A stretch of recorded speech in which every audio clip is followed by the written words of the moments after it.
told you earlier that we will discuss the topic digital era governance also. इस topic को post NPM के तौर पर भी देखा जाता है, यानी एनपीएम में जो बातें कही गई थी तो उसके काउंटर के तौर पर, नेक्स्ट सॉल्यूशंस के तौर पर आपको डिजिटल एरा गवर्नेंस लाया गया था। इसके पहले भी हम लोगों ने डिस्कस किया कि पब्लिक एडमिनिस्ट्रेशन के अंदर मूल फोकस गवर्नमेंट का होता है। गवर्नमेंट की फंक्शनिंग को पब्लिक इंटरेस्ट में कैसे हम इम्प्रूव करें, इसी चीज़ के ऊपर सारा फोकस है। डिसिप्लिन इसी चीज़ का स्टडीज़ करता है, स्कॉलर्स हैं या प्रैक्टिशनर हैं, है ना, वो सब इसी चीज़ के जद्दोजहद में आपको लगे होते हैं कि how to improve the performance of government in public interest. तो अलग अलग थ्योरियाँ अपने टाइम पे जो आई तो वो अपने टाइम रिलेटिव थी, यानी कि उस टाइम में जो प्रॉब्लम थी एडमिनिस्ट्रेशन के फ्रंट में, तो उस प्रॉब्लम के हिसाब से उन लोगों ने सॉल्यूशन आपको लाने की कोशिश की।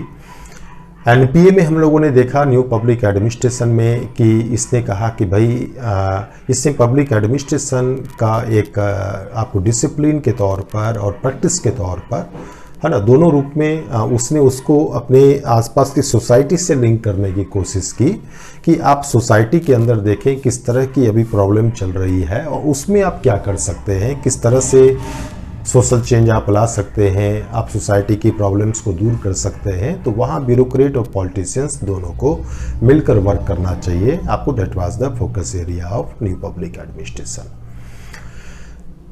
तो आपको जैसे जैसे चेंजेज होता है 80s, आपको 70-80s में हम लोगों ने देखा कि कैसे प्राइवेटाइजेशन हो रहा था। आपको प्राइवेट सेक्टर, आपको मल्टीनेशनल कंपनियां किस तरह से परफॉर्म कर रही थी, अलग अलग क्षेत्रों में अपने आप को प्रूफ कर रही थी।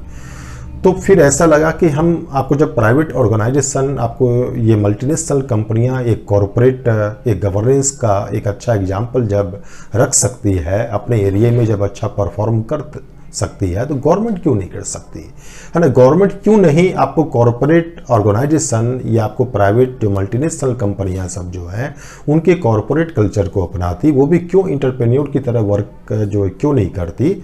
उसको भी उसी तरह वर्क करना चाहिए, अपने फंक्शन को डिसेंट्रलाइज करना चाहिए, है ना, और मल्टीपल एजेंसी के माध्यम से उसको वर्क करना चाहिए, कंपटीशन के आधार पर वर्क करना चाहिए, नॉर्म्स स्टैंडर्ड, है ना, या जो आप सर्विस के स्टैंडर्ड के माध्यम से वर्क करना चाहिए। वो भी अपने पब्लिक को जिसके लिए भी सर्विस प्रोवाइड कर रही है वो कस्टमर के तौर पर देखे, उसको चॉइस मैक्सिमम देने की कोशिश करे, कॉस्ट जितना मिनिमम हो सके, रेवेन्यू जितना जनरेट हो सके, जिससे कि उसकी फाइनेंशियल कैपेसिटी इंप्रूव कर सके, गवर्नमेंट को भी करना चाहिए। भाई क्यों आपको प्राइवेट कंपनियां प्रॉफिट में आ रही है, विप्रो प्रॉफिट में आ रहे हैं, टाटा प्रॉफिट में अगर आ रहे हैं, और क्यों पीएसयू जो है वो एकदम लॉस में जा रहे हैं। तो इन्हीं सब चीज़ों पर रीथिंक जो है आपको एनपीएम में किया गया था, जो एक मार्केट ओरिएंटेड अप्रोच था। तो एनपीएम का इफेक्ट ये हुआ कि मैक्सिमम जगह जो है डिसेंट्रलाइजेशन का प्रोसेस स्टार्ट हुआ, है ना, मल्टीपल एजेंसी के माध्यम से वर्क करने का एक कल्चर स्टार्ट हुआ। गवर्नमेंट के बहुत सारे फंक्शन आपको या तो कॉन्ट्रैक्ट पे, ठेके पर, और या आपको प्राइवेटाइजेशन के माध्यम से कंप्लीटली जो है आपको प्राइवेट एजेंसियों को, प्राइवेट कंपनियों को सौंपा जाने लगा। तो जब भी हम कोई इनिशिएटिव लेते हैं, कोई इस तरह के रिफॉर्म्स लाते हैं, तो उसका रिजल्ट या आउटकम क्या होगा ये पहले से पूरी तरह तय करना निश्चित नहीं होता है। जब उस दिशा में हम आगे बढ़ते हैं तो कुछ गुड रिजल्ट भी आते हैं, कुछ बैड रिजल्ट भी आते हैं। तो उसी आधार पर आगे की स्ट्रेटेजी हमें आपको तय करनी पड़ती है। तो 2000 तक आते आते जो है एनपीएम का इफेक्ट जो है कम होने लगा था। बहुत सारे माइनस पॉइंट जो है इसमें दिखने लगे थे। डिसेंट्रलाइजेशन की वजह से क्या हुआ कि सेंट्रल एजेंसियों का कंट्रोलिंग कम हुआ। कंट्रोलिंग कम होने से क्या हुआ कि कुछ एजेंसियां ठीक से परफॉर्म कर रही है, वहां तो अच्छा वर्क हुआ, है ना, लेकिन आपको बहुत सारी एजेंसियां जो अच्छा परफॉर्म नहीं कर रही है, तो वहां सेंट्रल एजेंसी जो है उससे काम नहीं करवा पा रहे थे, क्योंकि उसको काफ़ी हद तक उसको पावर्स और फंक्शन उसको डेलीगेट कर दिए थे। और इतनी मल्टीपल एजेंसियों पर निगरानी रखना, कंट्रोलिंग रखना, उनको कोऑर्डिनेट करना, है ना, ये आपको टफ टास्क था। जिन चीज़ों को हमने प्राइवेटाइज किया था तो कई जगह सिक्योरिटी की समस्या वहाँ देखने को आई, पब्लिक इंटरेस्ट से कंप्रोमाइज की प्रॉब्लम देखने को आई, है ना। आपको प्राइवेट और ऑर्गेनाइजेशन जो है आपको प्रॉफिट ओरिएंटेड वर्क करते थे, तो कई जगह कंज्यूमर के एक्सप्लोटेशन की जो है आपको प्रॉब्लम आई। हिडन तरीके से कॉन्ट्रैक्ट को ब्रीच करना, तोड़ना और उसमें अपना बेनिफिट निकालना, इस तरह की प्रॉब्लम सामने आई, है ना। तो इसी सब वजह से फिर से रीथिंक किया जाने लगा और इस बीच जो है आपको डिजिटल क्रांति ने जो है गवर्नमेंट की कैपेबिलिटी को बहुत बढ़ा दिया, है ना। आपको डिजिटल क्रांति की वजह से जो है इन सारी चीज़ों पर जो है फिर से एक रीथिंक करने के पक्ष में जो है एक माहौल बना।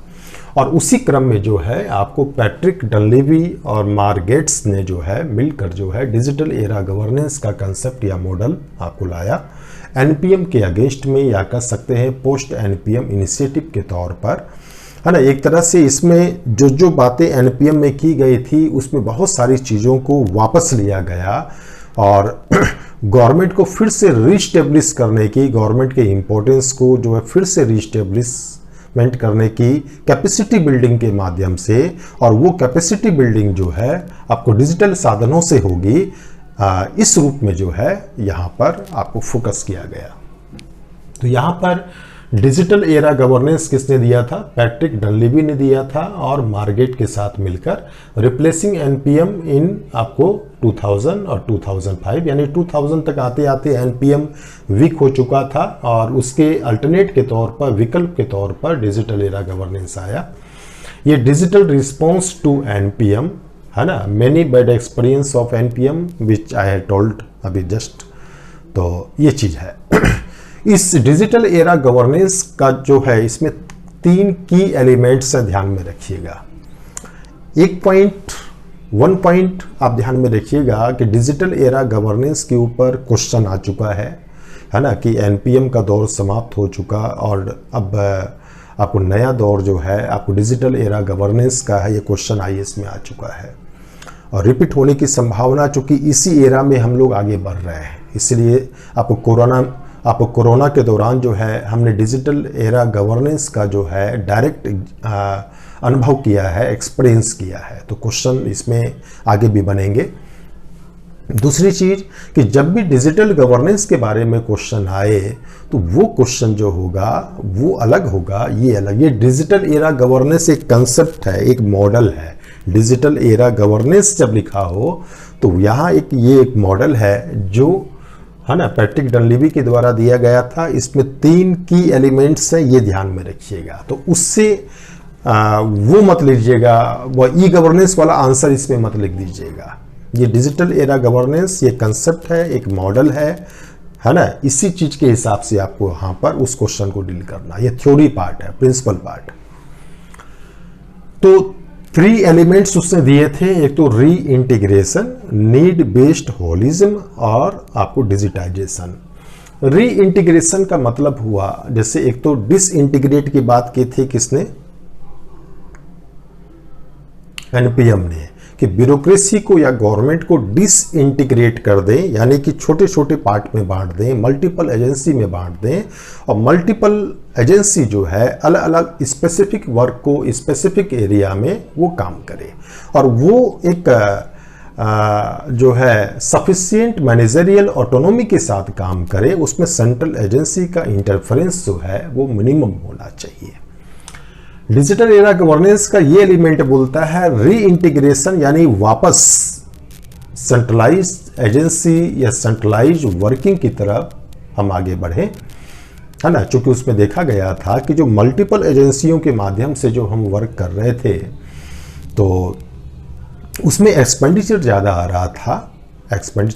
रहा था और जो है कुछ एजेंसियां जो है आपको वर्क ठीक से कर रही थी, है ना, और आपको बहुत सारी एजेंसियां जो है आपको वर्क ठीक से नहीं कर रही थी। और दूसरी चीज़ कि सिर्फ मल्टीपल एजेंसी बना देने से उनका फंक्शन इम्प्रूव हो जाएगा, ऐसा एज्यूम करना गलत था, है ना। जो प्रोफेशनलिज्म जो होना चाहिए एजेंसियों के आपको फंक्शन में, जो डेडिकेशन जो होना चाहिए वो कमी दिख रही थी, यानी कि जो रिजल्ट हम चाह रहे थे वो रिजल्ट नहीं मिला था। और मेन फंक्शन ये हो रहा था कि अलग अलग एजेंसियां अलग अलग तरीके से जो वर्क कर रही थी, है ना, उनके फंक्शन में, उनके वो जो परफॉर्मेंस में जो डिफरेंस था, वहां पर सेंट्रल एजेंसी इंटरफेरेंस नहीं कर पा रही थी, जिससे पब्लिक इंटरेस्ट को नुकसान हो रहा था। तो यहां पर रीइंटीग्रेट का मतलब कि वापस जो है हम सेंट्रलाइज एजेंसी के कंट्रोलिंग को हम बढ़ाएं, सेंट्रल एजेंसी की भूमिका को जो है, उसके रोल को जो है वापस हम स्ट्रॉन्ग बनाएं विद द हेल्प ऑफ आपको डिजिटल टेक्नोलॉजी, है ना, ये चीज है। अब इसका मतलब ये क्या हुआ? अब इसका मतलब ये नहीं हुआ कि जो एजेंसिफिकेशन जो हमने किया, जो मल्टीपल एजेंसी जो हमने स्थापित की, अब वो उन सबको हम डिसॉल्व कर दें, ये कोई सॉल्यूशन ये नहीं बता रहा है। लेकिन उसमें सेंट्रल एजेंसी का इंटरफेरेंस बढ़ना चाहिए, सेंट्रल एजेंसी की कंट्रोलिंग में वो चीज़ें होनी चाहिए, सेंट्रल एजेंसी उनको कोऑर्डिनेट कर सके, उनके ऊपर आपको सुपरविजन रख सके, उनसे राइट टाइम रिपोर्टिंग ले सके। ओवरऑल जो है वो सारी मल्टीपल एजेंसियां जो है सेंट्रल एजेंसी के तार से जुड़ी हुई हो और उसी के रिमोट कंट्रोल के तहत वो वर्क करे। ये सारा फंक्शन था, ये सारा इसमें था रीइंटीग्रेशन में, है ना। यानी सेंट्रल एजेंसी के पावर को, अथॉरिटी को, कंट्रोलिंग को, सुपरविजन को, है ना, आप कोऑर्डिनेटिंग वर्क को फिर से रीस्टेब्लिश किया जाए, उसकी भूमिका को फिर से स्ट्रॉन्ग बनाया जाए। दूसरा था need based holism. Need based holism का मतलब क्या हुआ कि किसी प्रॉब्लम के लिए और या क्लाइंट की जरूरत, ये पब्लिक की जरूरत को पूरा करने के लिए, क्लाइंट की जरूरत को पूरा करने के लिए ये मल्टीपल एजेंसियां भले ही काम कर रही हो, गवर्नमेंट के अलग अलग डिपार्टमेंट भले ही काम कर रहे हो, लेकिन उस क्लाइंट को जो है एक ही जगह से, वन शॉप से, वन स्टोर से, वन प्लेटफॉर्म से, अपने से जुड़ी या कोई स्पेसिफिक प्रॉब्लम से जुड़ी सारी सर्विसेज एक जगह मिलनी चाहिए। इसका मतलब कि मान लिया जाए कि आपको, मुझे कोई प्रॉब्लम है, उस प्रॉब्लम के संदर्भ में गवर्नमेंट की अलग अलग आपको तरीके से हमें सर्विसेज मिल सकती है, तो वो सर्विसेज कहाँ से मिलेगी, इस संदर्भ में ये क्लैरिफिकेशन होना चाहिए। कोई एक प्लेटफॉर्म होना चाहिए, वहाँ सारी गवर्नमेंट इकट्ठी होनी चाहिए, या वो सेंट्रल गवर्नमेंट हो, या वो स्टेट गवर्नमेंट हो, या डिस्ट्रिक्ट एडमिनिस्ट्रेशन हो, या कोई और पार्टिकुलर आपको एजेंसी हो, वो सब वहाँ इंटीग्रेटेड हो, एक जगह इकट्ठी हो, और उसी एक स्टोर या प्लेटफार्म से जो है, या वो डिजिटल प्लेटफार्म हो या वो डायरेक्ट जो हम लोग देख सकते हैं विजिबल वो प्लेटफार्म हो, वहाँ से आपको पब्लिक को या क्लाइंट को वो सुविधा मिले। अब फॉर एग्जाम्पल के तौर पर अभी हम लोग चर्चा करेंगे, और ये सारा काम जो होना चाहिए ये डिजिटल टेक्नोलॉजी के हेल्प से होना चाहिए, है ना। डिजिटल टेक्नोलॉजी की वजह से आपको डाटा कलेक्शन, आपको डाटा स्टोरेज, है ना, और उस डाटा का मैनेजमेंट करके जो है हम इन चीज़ों को हैंडल आपको सही तरीके से हम आपको कर सकते हैं। एक बेस्ट एग्जाम्पल इसके तौर पर आप देख सकते हैं, आपको कोरोना के टाइम पे, आपने कोरोना के टाइम पे देखा होगा कि अगर सेंट्रलाइज स्तर पे वर्क नहीं होता, यानी कि मोदी सरकार के द्वारा या सेंट्रल गवर्नमेंट के द्वारा अगर कोरोना का मैनेजमेंट अगर अपने हाथ में नहीं लिया जाता, अगर वो स्टेट के भरोसे यानी डिसेंट्रलाइज और मल्टीपल एजेंसी के भरोसे अगर छोड़ देती, तो पॉसिबल था कि कुछ स्टेट उसमें ठीक से वर्क करते, है ना। लेकिन जो रेस्ट स्टेट ठीक से वर्क नहीं कर रहे थे, जो कैपेबल नहीं थे, या जो लेजी हो सकते थे, उदासीन हो सकते थे, तो वहाँ की पब्लिक फिर भगवान भरोसे हो जाती। या सिलेंडर की व्यवस्था हो, ऑक्सीजन की व्यवस्था हो, बेड की व्यवस्था हो, हॉस्पिटल में एक्स्ट्रा बेड की आपको व्यवस्था हो, मेडिसिन की व्यवस्था हो, टीके की व्यवस्था हो, ट्रांसपोर्टेशन की व्यवस्था हो, एम्बुलेंस की व्यवस्था हो, है ना, या आप कह सकते हैं लॉकडाउन का मैनेजमेंट हो, ये सारा काम सेंट्रल गवर्नमेंट के द्वारा आपको सेंट्रलाइज स्तर पे हो रहा था। एक वार रूम बना हुआ था जहां से पूरे कंट्री के अलग अलग एरिया के सारे मूवमेंट को कंट्रोल किया जा रहा था, वहीं से डायरेक्शंस दिया जा रहा था, है ना, वहीं से सारे नॉर्म्स जो है आपको तय किए जा रहे थे। और जब चीजें कंट्रोल्ड हो गई, आपको मैनेजेबल हो गई, तब धीरे धीरे जो है रीजनल गवर्नमेंट को जो है इस संदर्भ में नीड बेस्ड डिसीजन लेने की थोड़ी बहुत स्वायत्ता दी गई। तो ये था एग्जाम्पल आपको री इंटीग्रेशन का, कि जहां आपको डिजिटल टेक्नोलॉजी की मदद से जो है सेंट्रल गवर्नमेंट ने जो है आपको कोरोना के टाइम पे एक अपने इंपॉर्टेंस को शो किया। ये सेंट्रलाइज एफर्ट्स ही था कि हम एक नॉर्म्स जो है तय कर सके। नहीं तो होता ये कि एक स्टेट गवर्नमेंट जो है कोई टीका खरीद रही है, वैक्सीन खरीद रही है ना, कोई स्टेट गवर्नमेंट जो है कोई और वैक्सीन को सस्ती मिल जाती खरीद लेती, उस वैक्सीन का प्रभाव कुछ और हो रहा होता, दूसरी वैक्सीन का प्रभाव कुछ और होता, है ना। वो जो पब्लिक यहाँ से वहाँ जा रही है, वो पब्लिक वहाँ से वहाँ जा रही है ना। या मेडिसिन हो, ऑक्सीजन एक हॉस्पिटल में है, एक स्टेट में सरप्लस में है और दूसरे स्टेट में जो है आपको डेफिसिट में है, सरप्लस जो है वाला स्टेट बोलता हम नहीं देंगे ऑक्सीजन। तो इन सारी चीज़ों में अगर सेंट्रल एजेंसी के पास अगर पावर नहीं होती, सेंट्रल एजेंसी के पास डायरेक्शंस देने के, कंट्रोल करने के, है ना, ये अगर फंक्शन अगर नहीं होते तो ये कोरोना का जो मैनेजमेंट जो है ये इतना इफेक्टिव तरीके से आपको नहीं हो पाता, है ना। आपको कोरोना के टाइम पे जो है एक अलग से वार रूम बना हुआ था, जहां आपको कोरोना के मैनेजमेंट से जुड़े, या वो हॉस्पिटल के एम्स के व्यक्ति हों, स्टेट गवर्नमेंट के व्यक्ति हों, या अन्य हॉस्पिटल के रिप्रेजेंटेटिव हों, या आपको मेडिकल इंडस्ट्री के स्पेशलिस्ट हों, या इंटरनेशनल एक्सपर्ट हों, वो सब किसी न किसी वेब आधारित कनेक्शन से जुड़े हुए थे और सब आपस में कोऑर्डिनेट कर रहे थे। सबके ज्वाइंट एफर्ट से जो है आपको कोरोना का मैनेजमेंट हो रहा था, वही सारी चीज़ें तय हो रही थी और उसके डायरेक्शंस के हिसाब से अलग अलग हॉस्पिटल, अलग अलग स्टेट, अलग अलग डिस्ट्रिक्ट, अलग अलग स्तर पे आपको वर्क कर रहे थे। और यही वजह थी कि कोरोना को हम ठीक से हैंडल कर सके। तो ये पूरा एग्जाम्पल जो हुआ रीइंटीग्रेशन का हुआ। इसमें नीड बेस्ड होलिज्म कहां देख रहे हैं कि कोरोना एक प्रॉब्लम हो गई और कोरोना से इफेक्टिव लोग जितने हो गए वो क्लाइंट हो गए, है ना।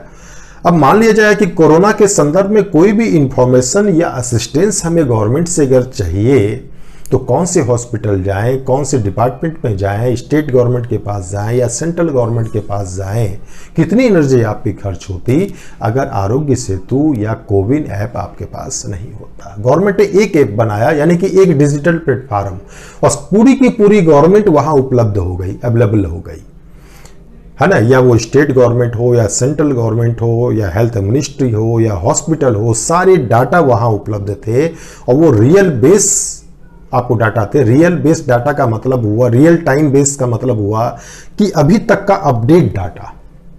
इसका मतलब कि अगर कोई दिक्कत अगर आपको हो रही है, आसपास अगर कोई कोरोना मरीज से आपको इन्फेक्शन तो नहीं हो सकता है, तो वो तुरंत ऐप्स आपको बताता था कि आपके इतने मीटर के दायरे में कोई कोरोना रोगी है, आप बच के रहें। आप इस तरह के प्रिवेंटिव मेजर आप अपनाएं। इस तरह के लक्षण सिम्टम्स आपको दिखे तो आप तुरंत हॉस्पिटल जाएं। कौन से हॉस्पिटल में बेड अभी उपलब्ध है, कौन सी मेडिसिन आप लें, कौन सा आयुर्वेद का चीज आप लें, सारी चीजें आपको वन डिजिटल प्लेटफॉर्म पर उपलब्ध थी। ये था एग्जाम्पल ऑफ नीड बेस्ड हॉलिज्म। यानी कि हॉलिज्म का मतलब एक जगह इकट्ठा होना। नीड यानी कोरोना, और भी कोई नीड हो सकती है। आने वाले टाइम पे हो सकता है कि अलग अलग क्लाइंट बेस के लिए अलग अलग कोई इस तरह का डिजिटल प्लेटफॉर्म बन जाए, या डायरेक्ट ऑर्गेनाइजेशन बन जाए, या मिनिस्ट्री को हम रीऑर्गेनाइज कर लें कि एजेड लोगों को कोई भी प्रॉब्लम हो तो एक प्लेटफॉर्म डिजिटल बना हुआ है, या एक कोई ऑफिस ऐसा बना हुआ है डायरेक्टली, या ऐसा कोई मंत्रालय बना हुआ, मिनिस्ट्री बना हुआ है, जहां एजेड से जुड़ी सारी समस्याओं को वहीं हैंडल किया जाता है। जहाँ आपने ऐप्स खोला, वृद्धा पेंशन लेना हो आपको, या बीमारी हो, हेल्थ इंश्योरेंस की प्रॉब्लम हो, या आपको बच्चे परेशान कर रहे हो, आपकी कोई प्रॉपर्टी जो है कोई छीन रहा हो, या सिक्योरिटी की कोई समस्या हो, तो सब वन प्लेस पर। तो इस तरह के गवर्नमेंट का जो कंसेप्ट जो है अब डेवलप हो रहा है, जिसको हम बोलते हैं नीड बेस्ड होलिज्म। और ये सब कुछ जो हो रहा है वो आपको डिजिटल साधनों की आपको वजह से। इसी संदर्भ में अब जो है आपको DEG सेकेंड वेव भी आ रहा है ना। सेकेंड वेव में इसी को और ज़्यादा इम्प्रूव किया जा रहा है, जिसमें कहा जा रहा है कि सब कुछ सेंट्रल एजेंसी खुद करे, ये कोई जरूरी नहीं है।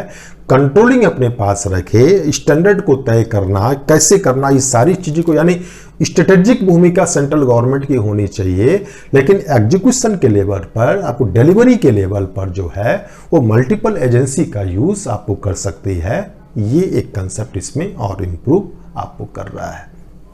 आपको डिजिटल गवर्नेंस के क्षेत्र में ये डिजिटल एरा गवर्नेंस के इसमें जो है अब ये चीज़ें भी आ रही है कि सोशल मीडिया का भी जो है इफेक्टिव यूज़ करके गवर्नमेंट आपको बहुत सारी चीज़ों को हैंडल कर सकती है, यानी उसको जो है अपनी गवर्नेंस में जो है उसका इस्तेमाल आपको कर सकती है। और कोरोना में आपने देखा भी होगा है ना, सोशल मीडिया में भी गवर्नमेंट काफ़ी एक्टिव थी, अलग अलग तरीके से सोशल मीडिया के प्लेटफार्म का यूज़ कर है ना गवर्नमेंट जो है आपको लोगों को अवेयर करती थी, आपको इन्फॉर्म्ड करती थी, है ना, वो भ्रम का शिकार ना हो, और या किस तरह के गवर्नमेंट के हेल्प असिस्टेंस जो हैं उनके लिए उपलब्ध हैं। तो इसका प्रचार प्रसार जो है वो सोशल मीडिया के माध्यम से भी कर रही थी। तो इन सारी चीज़ों ने आपने देखा होगा, एक बेस्ट एग्जांपल मैंने कोरोना का दिया कि जहां गवर्नमेंट की शक्ति का हमें एहसास हुआ, गवर्नमेंट के पावर का एहसास हमें हुआ। अगर गवर्नमेंट नहीं होती और हम अगर पूरी तरह प्राइवेटाइज हॉस्पिटल के सहारे अगर होते तो कितने लोग मारे जाते, कितनी दिक्कतें हो जाती। अगर प्राइवेट सेक्टर ही होते तो ये भूखे लोग है ना, जो हजारों किलोमीटर दूर पैदल की उसमें जा रहे थे, इतने अनएम्प्लॉयड लोग है ना, कितनी गवर्नमेंट ने कितनी व्यवस्था की, और ये सारा कुछ किया सेंट्रलाइज एफर्ट्स के माध्यम से। तो ये था रीइंटीग्रेशन। नीड बेस्ड होलिज्म मैंने बताया एप्स के माध्यम से। आने वाले टाइम में आपको कई कंट्री में ये भी हो रहा है कि अब आपको मिनिस्ट्री को रीऑर्गेनाइज किया जा रहा है, प्रॉब्लम बेस्ड या क्लाइंट बेस्ड। और माने एक मिनिस्ट्री के अंदर उस प्रॉब्लम से जुड़ी या उस क्लाइंट से जुड़ी सारी संबंधित रिलेटेड प्रॉब्लम का उसी मिनिस्ट्री या उसी ऑफिस में समाधान हो, यानी वन विंडो सिस्टम, इसके ऊपर वर्क किया जा रहा है। और ये संभव है आपको डिजिटलाइजेशन के माध्यम से। तो ये था आपको डिजिटल एरा आपको governance given by Patrick Dunleavy and Margetts. Now we will discuss the new public service आपको विच इज आपको वेरी इंपॉर्टेंट है ना। आपको न्यू पब्लिक सर्विस के ऊपर भी क्वेश्चंस आ चुके हैं, और आपको क्वेश्चन इस तरह के जो टॉपिक है बहुत हॉट टॉपिक्स हैं, इट मीन्स वो रिपीट भी होंगे, स्टेट में भी रिपीट होंगे, तो उसको भी आप अच्छे से कीजिएगा। हमेशा ध्यान रखिए, छोटे छोटे वीडियो हम लोग बनाएंगे, संक्षिप्त में चीज़ों को समझेंगे, उतना ही चीज़ समझेंगे जितना एग्जाम के दृष्टिकोण से इम्पोर्टेंट है ना।